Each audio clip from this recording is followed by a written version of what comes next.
ছাদের ছোট্ট বাগানে নতুন একটি চেষ্টা। মরিচ গাছের গোড়ায় ডাটার বিচি ছিটাইয়া দিলাম। এরপরে কি হলো বন্ধুরা, ভিডিওটা স্কিপ না করে শেষ পর্যন্ত দেখো। ডাটার বিচিগুলা ছিটিয়ে দেওয়ার পরই দেখো চতুর্দিকে অন্ধকার হয়ে ঝড় বৃষ্টি নেমে আসে। একটু বৃষ্টি হলেই সব শেষ, এই বিচিগুলো ধুয়ে নিয়ে যাবে। কীভাবে আমি এই বিচিগুলোকে রক্ষা করলাম আর এত সুন্দর জ্বালিয়েছে, ভিডিওটা শেষ পর্যন্ত দেখো। আসসালামু আলাইকুম, আমার প্রাকৃতিক দৃশ্য চ্যানেলের পক্ষ থেকে সবাইকে স্বাগত জানাচ্ছি আমার আজকের ভিডিওটি দেখার জন্য। ডাটার বিচির এই প্যাকেটটা আমি বাজার থেকে কিনে নিয়ে এসেছি। এই প্যাকেটের বিচিগুলোই আমি ছিটিয়ে দেবো।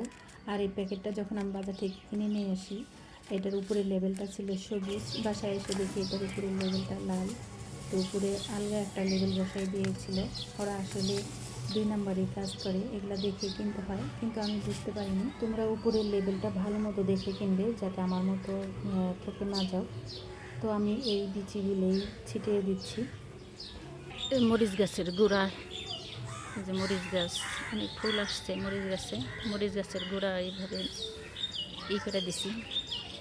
তো মরিচ গাছের গোড়ার মধ্যে ওই ডাটাগুলো বুনে দিব। এটা ওই যে ছোট্ট মরিচ গাছ, ফুল আসছে অনেক, এটার মধ্যে অনেক ফুল আসছে। এই যে টমেটো গাছের গোড়ার মধ্যেও লাগাম। এখানে একটু খোঁচাই দিই।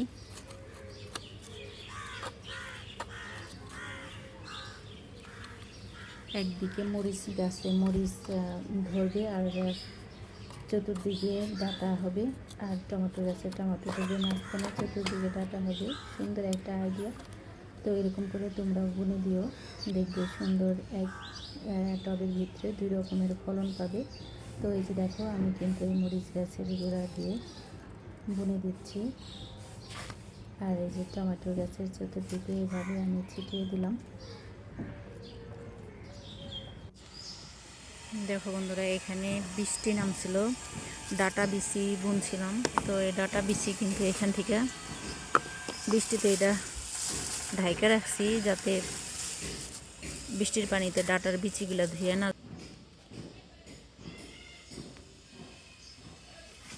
প্রত্যেকটা এইভাবে ঢাইকা রাখছি। এখন ঢাকনাগুলো খুলে দেব।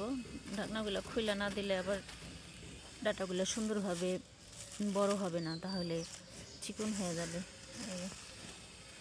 অনেক সুন্দর জ্বালাইছে। একটুখানি বৃষ্টিতেই ছোট্ট ছোট্ট বিচিগুলো কিন্তু সব ধুয়ে চলে যেত।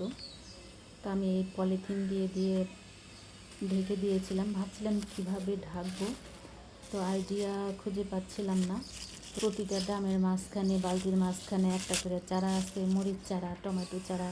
এগুলো আমি কিভাবে এই বিচিগুলো রক্ষা করার জন্য ঢেকে দেব। তো পলিথিন দিয়ে ঢাকলাম, আর এইটাকে ঢাকলাম আপনার এই সসপ্যান দিয়ে। তো পলিথিন দিয়ে ঢেকে যে ক্ষেতের মতো তৈরি করছি, এইখানে দেখো এই যে এত কাগজ পাই নেই, তো এখানে এই যে এগুলা দিয়ে রাখছি কোনো রকম আর কি, বৃষ্টিটাকে রক্ষা করছি। যে তুফান আসছিল এগুলো সব উড়াই নিয়ে যেত। এই দেখো এখানে এটার উপর দিয়েই জ্বালাইছি। এই যে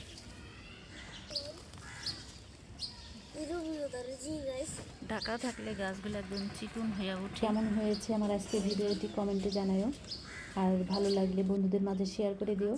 তুমি যদি আমার চ্যানেলের নতুন বন্ধু হয়ে থাকো, তাহলে চ্যানেলটাকে সাবস্ক্রাইব করে পাশে থাকা বেল আইকনটি অল প্রেস করে দিও, যাতে এরকম নিত্য নতুন ভিডিও নোটিফিকেশন সবার আগে তোমাদের কাছে পৌঁছানোর জন্য। আর যদি অলরেডি সাবস্ক্রাইব করে থাকো, তাহলে অসংখ্য অসংখ্য ধন্যবাদ। আজ এ পর্যন্ত, আবার দেখা হবে নতুন কোনো ভিডিওর মাধ্যমে। সে পর্যন্ত ভালো থেকো, সুস্থ থাকো। আমি বিদায় নিচ্ছি। আল্লাহ হাফেজ।